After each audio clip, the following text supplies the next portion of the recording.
Você poderia dizer que perdi minha fé na ciência e no progresso. Você poderia dizer que perdi minha crença na Santa Igreja. Você poderia dizer que perdi meu senso de direção. Você poderia dizer tudo isso e mais. Porém, se eu perder a minha fé em você, se eu perdesse a minha fé em você, não restaria mais nada a fazer. Alguns poderiam dizer que eu era um homem perdido num mundo perdido. Você poderia dizer que eu perdi minha fé nas pessoas da TV. Você poderia dizer que eu perdi minha crença em nossos políticos.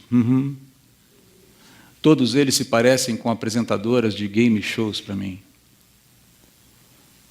Se eu perdesse minha fé em você, não restaria mais nada a fazer. Eu poderia me perder nas mentiras deles, sem nenhum rastro. Mas toda vez que fecho os meus olhos, vejo o seu rosto. Nunca vi nenhum milagre da ciência que não se transformasse de bênção em maldição. Nunca vi nenhuma solução militar que não acabasse como algo pior ainda, mas deixe-me dizer isto antes. Se eu perdesse a minha fé em você, não restaria mais nada a fazer. Se eu perdesse a minha fé em você, não restaria mais nada a fazer. Essa música é de 93, 94, eu não sei, eu já estou ficando velho, porque essa música me parece muito nova. E talvez vocês se lembrem dela. Mas é interessante notar como o Sting aqui ele consegue mapear muito bem o problema da fé pessoal diante de uma realidade cheia de inseguranças, cheia de incertezas e instabilidades. É interessante, ele faz esse mapeamento muito bem aqui. É interessante notar, mais uma vez, como a poesia ela consegue denunciar que alguma coisa não vai bem com o mundo. Já repararam? Como a poesia faz isso com uma certa facilidade, como ela faz isso com uma beleza distintiva. Interessante o refrão da música, né? Não é confiável, nada é confiável a não ser você. Se eu perder a minha fé em você, não resta mais nada a fazer. Alguns dizem que o objeto da fé do Sting aqui é uma pessoa que ele ama. Ninguém sabe. Alguns dizem que talvez seja ele mesmo. Ninguém sabe. Alguns mais afoitos, que gostam de ver crentes pulando, brotando, especialmente no mundo artístico, dizem, não, ele está falando de Deus, mas ninguém sabe. E alguns dizem que ele está, na verdade, fazendo uma crítica à religião. Ninguém sabe, mas de certa forma ele faz. De certa forma ele faz. Eu realmente não sei aqui a quem ou ao que o Sting se refere como objeto da sua fé, mas dependendo do objeto da fé dele, mantê-la não vai resolver absolutamente nada. Ele pode perder essa fé e o problema continua existindo. Então a música se torna um grande vazio em si mesmo, na verdade. Está amparado em cima de nuvens, ar, nada mais do que isso. Agora, o que é importante frisar aqui nesse momento, queridos, é que qualquer exercício de fé que não tenha no Evangelho, que não tenha nas boas novas, que não tenha no Senhor Jesus, o Deus encarnado, o Verbo de Deus, como seu objeto de fé, essa fé é idólatra e ela está condenada a jamais ser saciada e ver as suas necessidades e anseios mais profundos satisfeitos. Period. Ponto. Nossa, como isso é politicamente incorreto de ser dito, André. Como eu disse na mensagem passada, Deus não é politicamente correto. O Evangelho não é politicamente correto. A questão é que esse tipo de fé que não objetifica Deus, ou quando eu digo objetificar, entenda, que tem em Deus, que tem o Deus dos Evangelhos, o Senhor Jesus como objeto da sua fé, ele não tem perigo de dar certo. Ele não funciona. Ele simplesmente está fadado ao fracasso aí. E tanta verdade que Deus, desculpe usar esse termo, mas Deus zomba da loucura, da fé, que não o tem como objeto. Você vai ver isso lá em Isaías de uma forma muito contundente. O texto que nós lemos, que o Jovaldo leu, eu ia falar Daniel Delab, porque era o Daniel Delab que queria ler, a gente fez uma troca de última hora. O texto que o Jovaldo leu começa um período de 8 capítulos, 9 capítulos ali em Isaías, onde Deus está denunciando de uma forma brutal por assim dizer, a idolatria. E está falando de uma forma muito clara, quase como se fizesse com fantoches, de que o idólatra é um louco. Se você chegar ali no capítulo 44 de Isaías, versículos 9 a 20, você vê Deus ironizando a loucura do idólatra. Ele fala, sabe o que é interessante? O sujeito pega um pedaço de madeira, seja lá que madeira for, qualquer qualidade, não importa.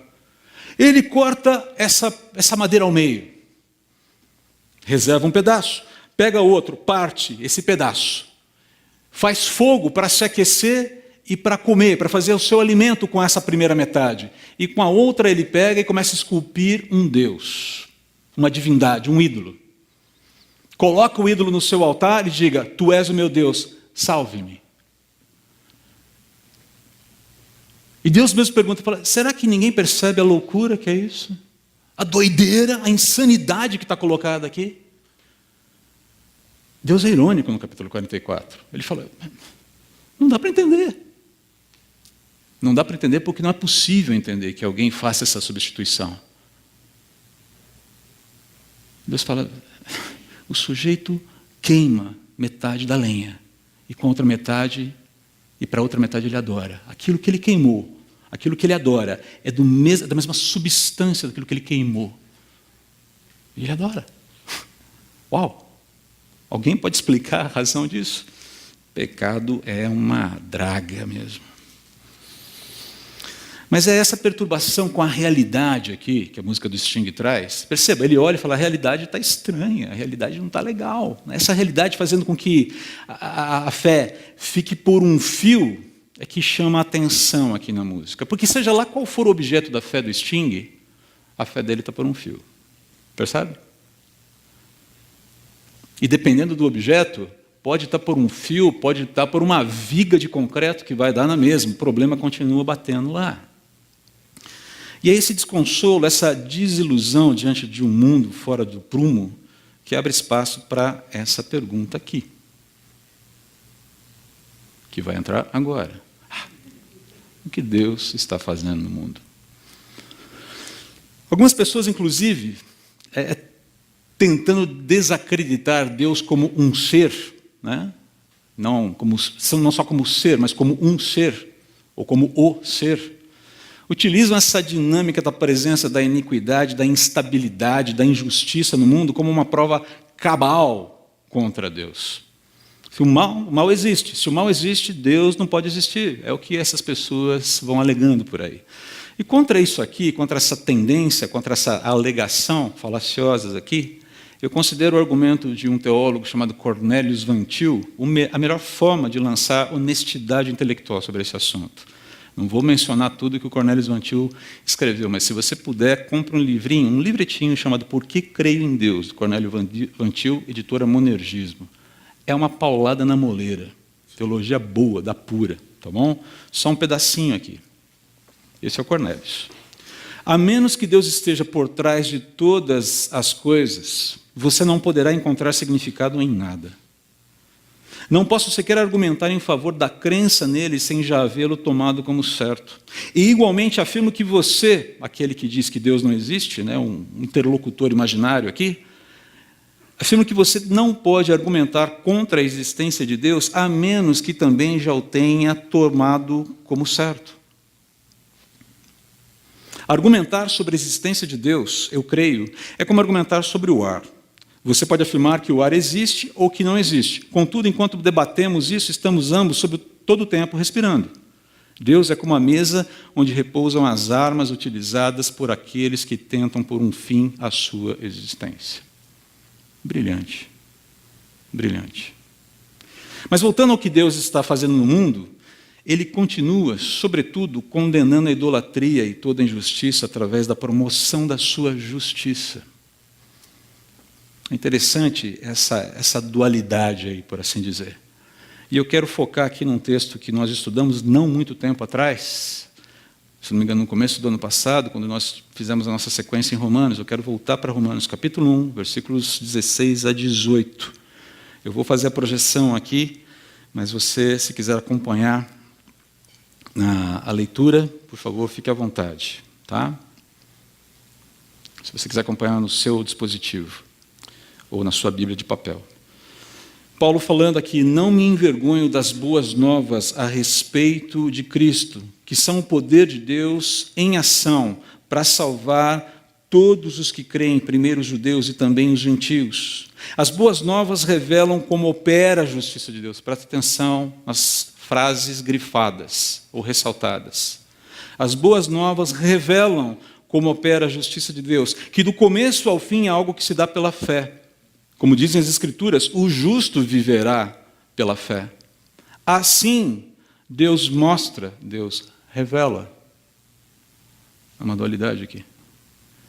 Do céu sua ira contra todos que são pecadores e perversos, que por sua maldade impedem que a verdade seja conhecida. Basicamente, Deus revela sua ira, Ele manifesta a sua punição contra toda a impiedade e toda a injustiça. Basicamente, injustiça é aquilo que nós cometemos nas nossas relações horizontais, e impiedade é aquilo que nós cometemos, que o homem comete na sua relação ou na direção de Deus.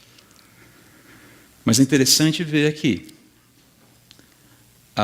que existe uma ação de Deus que vai que é contrária, que é destinada, que é orientada contrariamente àqueles que se opõem à manifestação da verdade aqui. É esse dualismo aqui que chama a atenção.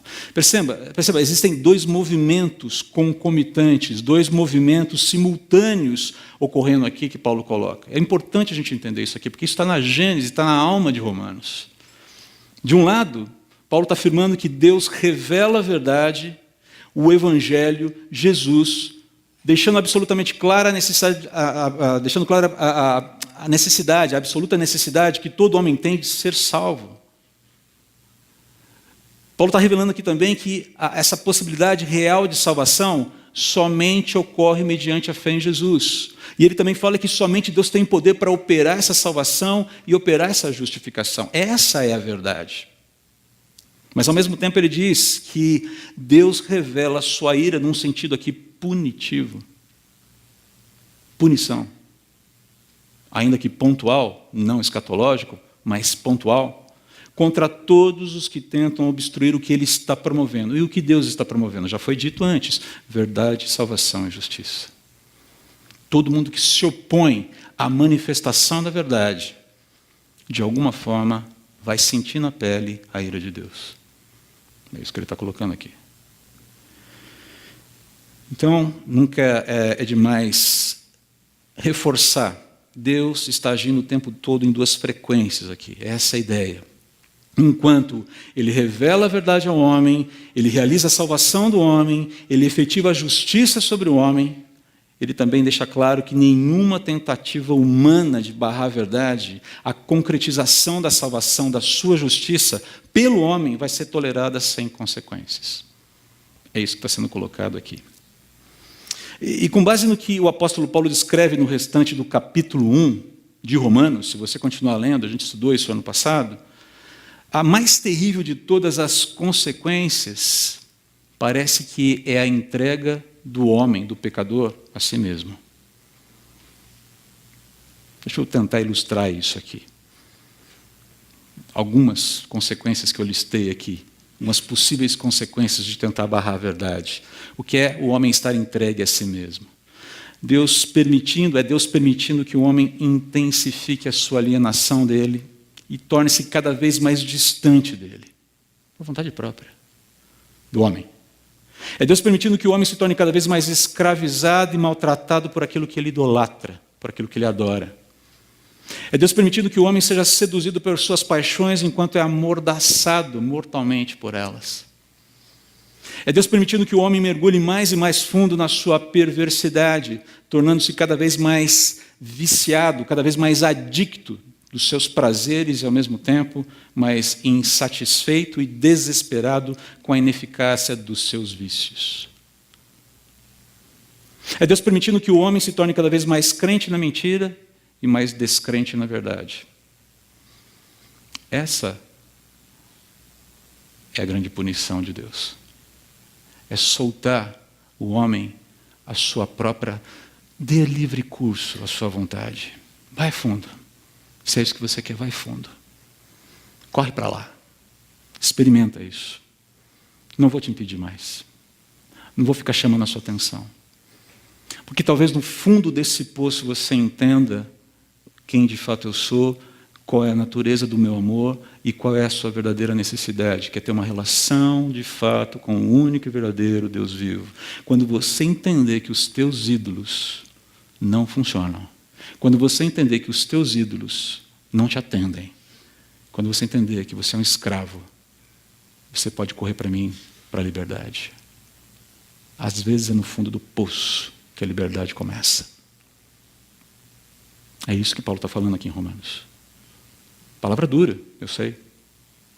Mas é exatamente essa a dinâmica de Deus.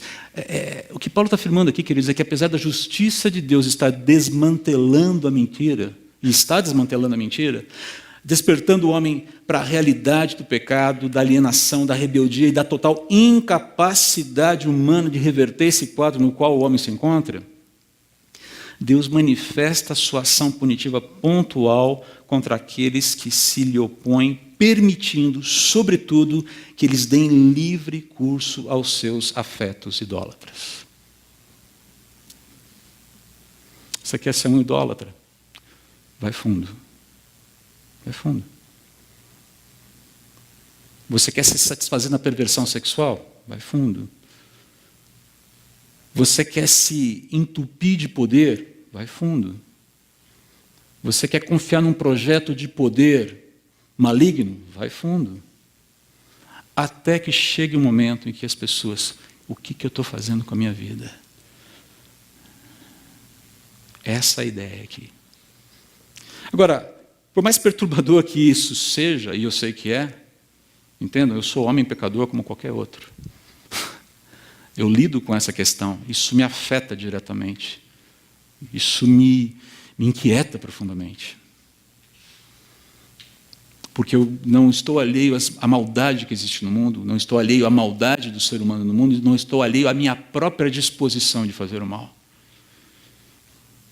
É por isso que eu preciso o tempo todo estar com o meu coração sintonizado com Deus, calibrado por Ele, levar o meu coração, a minha mente diante dele, Senhor, me examina. Aquela oração muito legal de Davi no final do Salmo 139, versículos 23 e 24.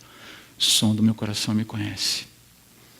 Vê o que está errado aqui e elimina, tira a escória e coloca aquilo que é bom, aquilo que vem do Senhor. Né? Me ajuda a ver o que está errado dentro de mim. Agora, por mais perturbador que isso seja, isso também vale, essa realidade vale para as muitas narrativas, ideologias que tentam contaminar, que tentam descaracterizar, que tentam falsificar, macular e, entre aspas, ajustar a verdade de Deus revelada nas Escrituras. Eu poderia citar muitas aqui. Vou citar algumas. Talvez vocês não saibam. Se você der uma googada depois, você vai descobrir. Teologia da confissão positiva. Vai buscar isso aí depois. Na internet você vai ver que curioso que é. O seu filhote, quase que acho que é quase um filhote mesmo, a teologia da confissão positiva, a teologia da prosperidade. E essa relação, essas visões, essas teologias são permeadas por um individualismo e uma visão utilitarista da fé, onde Deus se torna, na verdade, não o fim, mas um meio de se conseguir alguma coisa que eu quero. Isso está acontecendo hoje no nosso mundo. Acontece na América do Sul, acontece na América Central, acontece na América do Norte, está o tempo todo. Procure teologia da prosperidade, veja lá as muitas informações que você vai colher sobre isso aí. Mas é uma relação utilitarista, individualista. O foco sou eu, o Deus sou eu. E Deus é um meio para eu conseguir aquilo que eu quero. Isso é a gênese, é a ênfase, é o fundamento maior desse tipo de teologia. A neortodoxia, que parece morta, mas não está. A neortodoxia defende, ou não defende, a inerrância das Escrituras, não defende a infalibilidade das Escrituras, não defende a inspiração verbal e plenária das Escrituras, e tudo se dá, a verdade do Evangelho se dá em algum momento no seu encontro particular com Jesus. No momento em que Jesus faz sentido para você, é que a verdade da palavra de fato acontece. Ou seja, isso aqui só faz sentido quando eu disser, ou quando eu disser que faz sentido. É a minha experimentação com isso aqui que faz isso aqui funcionar. O que dizer então também da teologia da libertação, com a sua interpretação da Bíblia sob lentes aí do marxismo e as suas derivações? Teologia queer, teologia feminista. E eu vou parar por aqui, porque senão talvez eu pise em alguns calos e depois vocês vão ficar bravos comigo. E como diz a minha esposa, é bonito ser contido.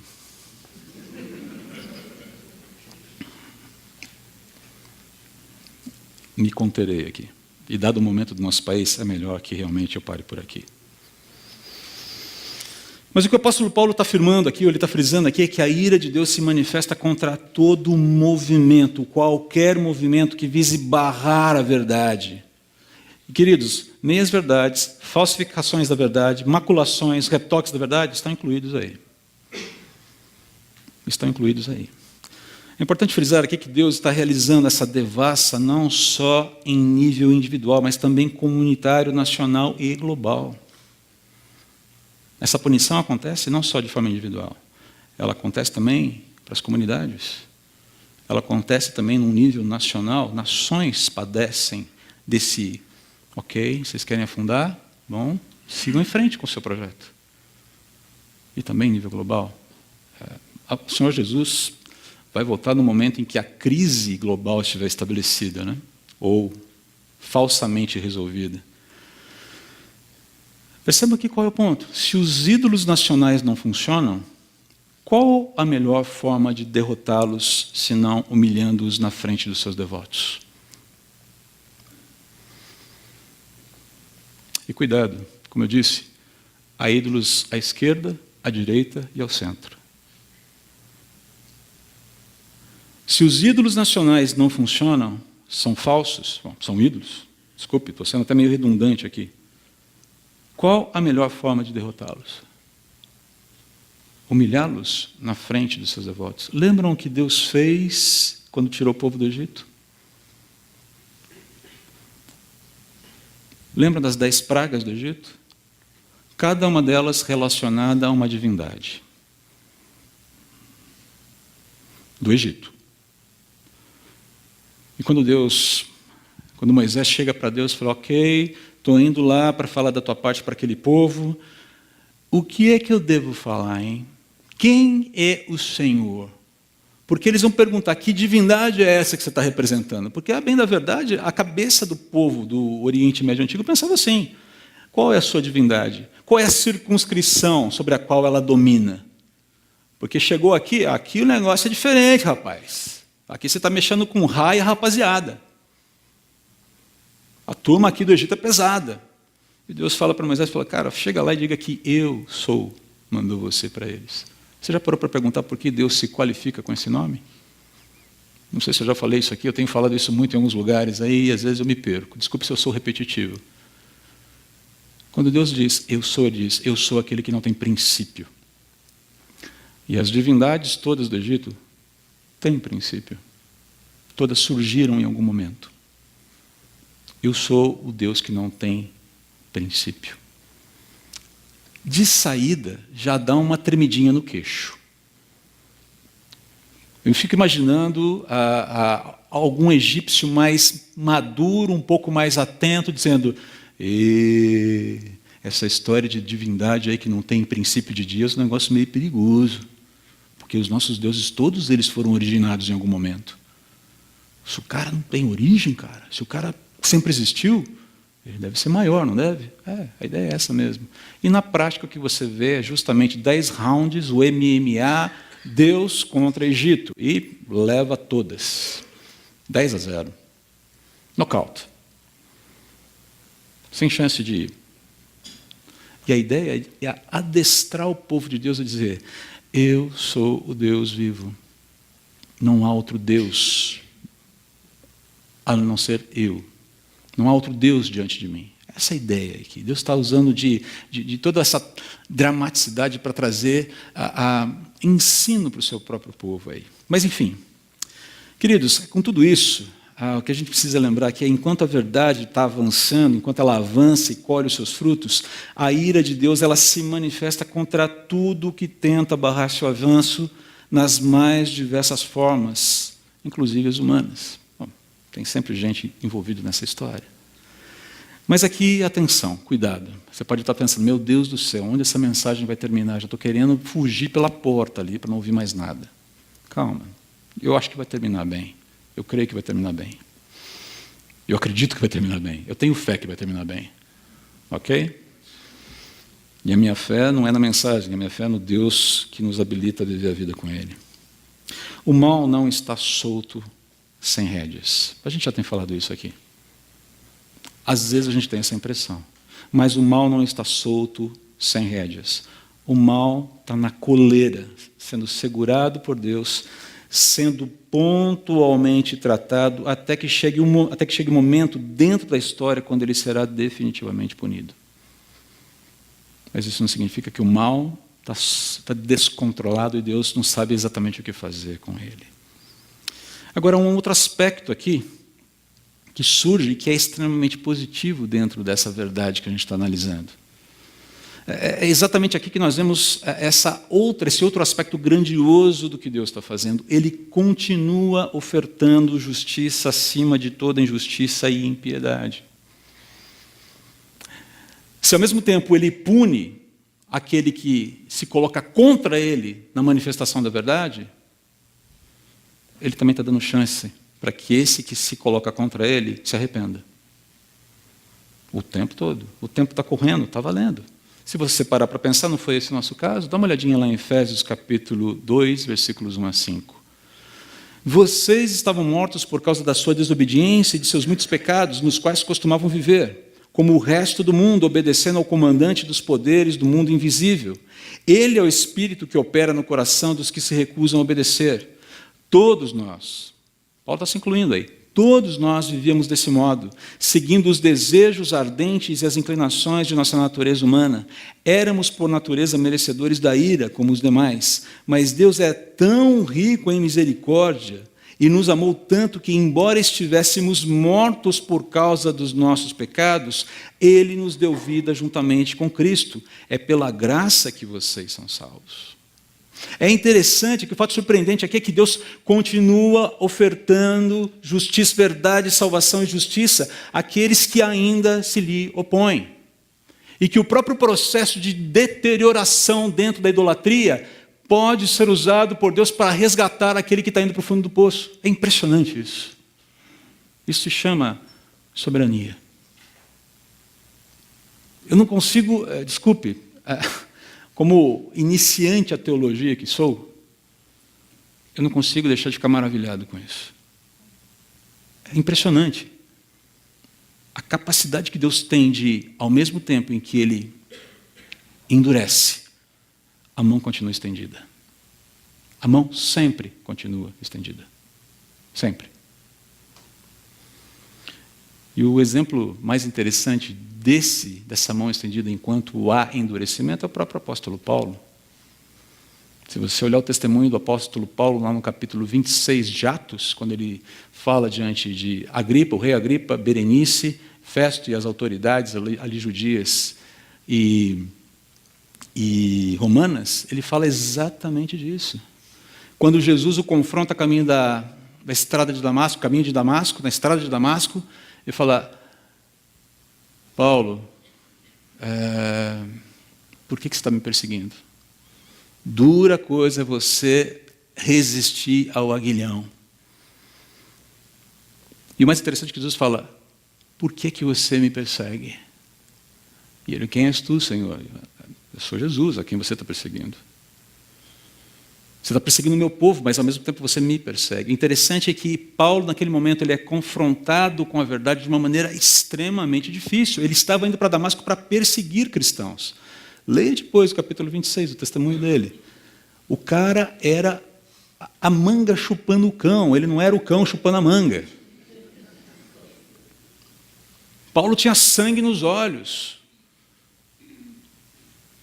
Provavelmente seria o primeiro aluno do BOPE.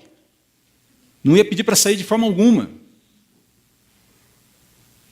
ele está imbuído de corpo e alma nessa história de erradicar o cristianismo, de erradicar os cristãos, de mandar o nome de Jesus para o lixo e nunca mais se falar sobre isso. E, de repente, o próprio aparece e diz, cara, não temem, o negócio agora é comigo. E o mais interessante, quando ele termina, quando chega lá no finalzinho, no versículo 20 do capítulo 26, ou no versículo 19, ele fala assim, portanto, o rei Agripa, obedeci a visão celestial. E continua, anunciei a mensagem. E vai falando.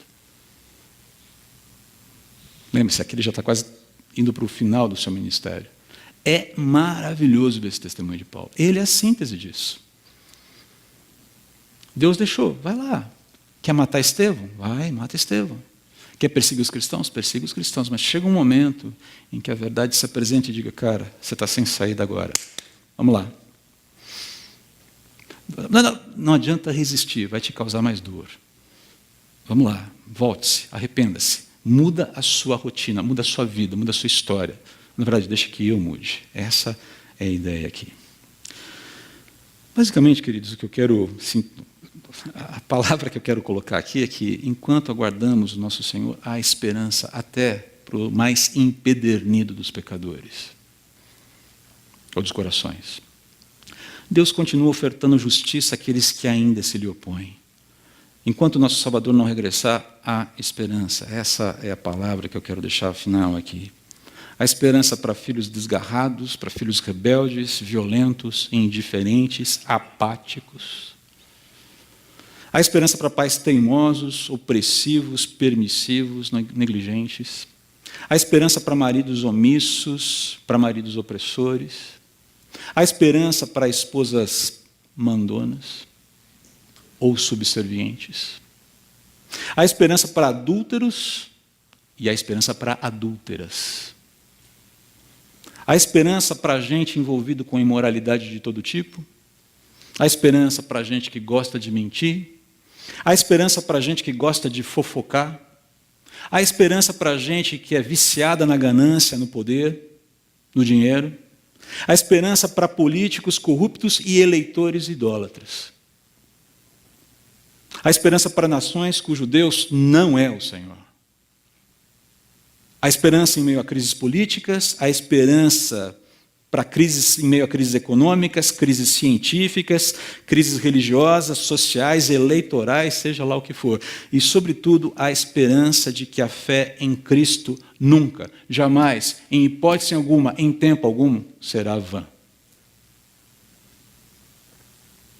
Se eu pudesse dar um conselho para o Sting, seria esse. Até os jovens perdem a força e se cansam. E os rapazes tropeçam de tão exaustos. Você não vai ter o mesmo vigor quando você tinha no The Police, Sting. Da. Já passou essa fase. Mas os que confiam no Senhor renovam suas forças, voam alto como águias, correm e não se cansam, caminham e não desfalecem. Esse seria o meu conselho, se eu pudesse dar para o Sting. Gosto muito dele. Sou fã dele. Fã, mas ele não é meu ídolo. Deixa bem claro aqui. Muito bem, queridos. Resumindo, o que levar para casa de tudo isso aqui? Algumas liçõezinhas de casa, que você vai ver sintetizadas no próximo Conectados, aí, que vai ser passado para os PGs. Em primeiro lugar, lembre-se, Deus está ativo, promovendo a verdade e punindo a sua obstrução. Não se inquiete, não nos inquietemos com a aparente supremacia da injustiça, da iniquidade e da idolatria em suas muitas formas. Não nos inquietemos. Militemos contra elas, mas nos termos de Deus, debaixo das diretrizes que Deus nos dá na sua Escritura, na sua palavra. 2. Lembre-se que Deus continua salvando pessoas enquanto manifesta sua ira contra os que detêm a verdade pela impiedade e injustiça.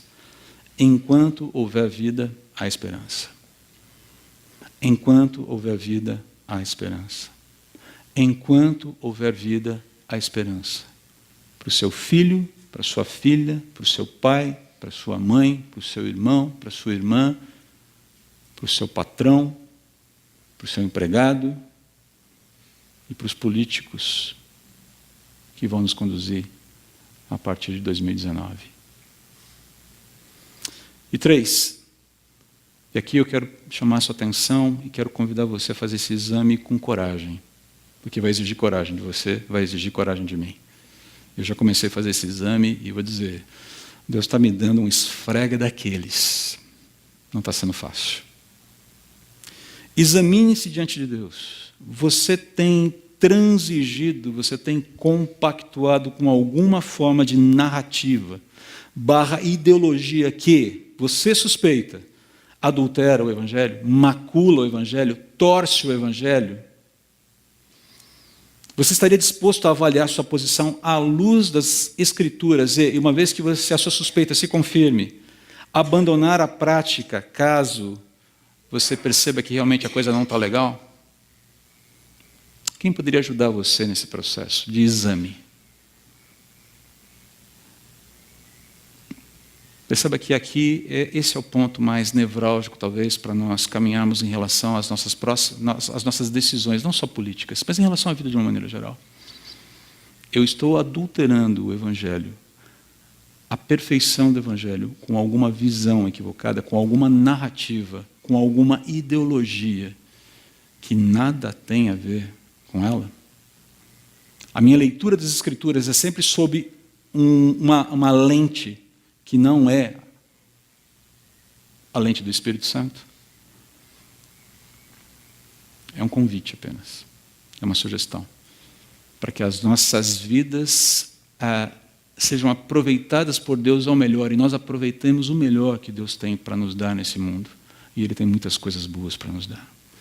Enquanto houver vida, há esperança, mas nós precisamos ter coragem de nos examinar, de sermos examinados, de sermos avaliados e pesados por Deus, e sem nenhum trauma. Senhor, ok, sonda-me, conhece-me, retira o que está fora do lugar e cria em mim um coração puro. Esse é o desafio, essa é a lição de casa. Topam fazer isso? Silêncio constrangedor. O seu compromisso não é comigo. O seu compromisso não é com a comunidade batista em Moema. O seu compromisso é com o Deus vivo que te salvou. Pense nisso. Deus não vai transigir com nada que se oponha a Ele e que falsifique a sua verdade. E Ele quer erradicar da nossa vida, do nosso coração, da nossa mente, tudo o que tenta se colocar contra a excelência e a pureza do Evangelho. Enquanto eu oro, eu peço ao pessoal do louvor subir aqui, para nós cantarmos e adorarmos o Deus que nos salvou. Pai, eu quero te agradecer pela tua palavra, que é viva e eficaz, e que sim, nos inquieta, nos incomoda,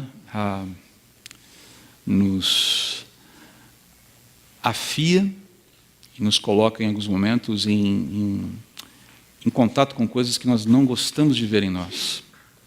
Mas eu quero te agradecer também porque o Senhor faz isso como um ato de amor. O Senhor faz isso buscando produzir em nós uma otimização, uma melhoria, um aperfeiçoamento do nosso caráter para a honra e glória do teu nome e para o nosso próprio bem. Então, por favor, nos ajude nesse processo. Ele não é simples, ele não é fácil, ele vai durar a vida toda.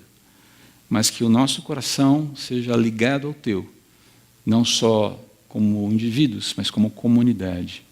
E que nós estejamos absolutamente permeáveis, abertos às tuas interações na nossa vida, às tuas intervenções na nossa vida. Oramos em nome de Jesus. Amém.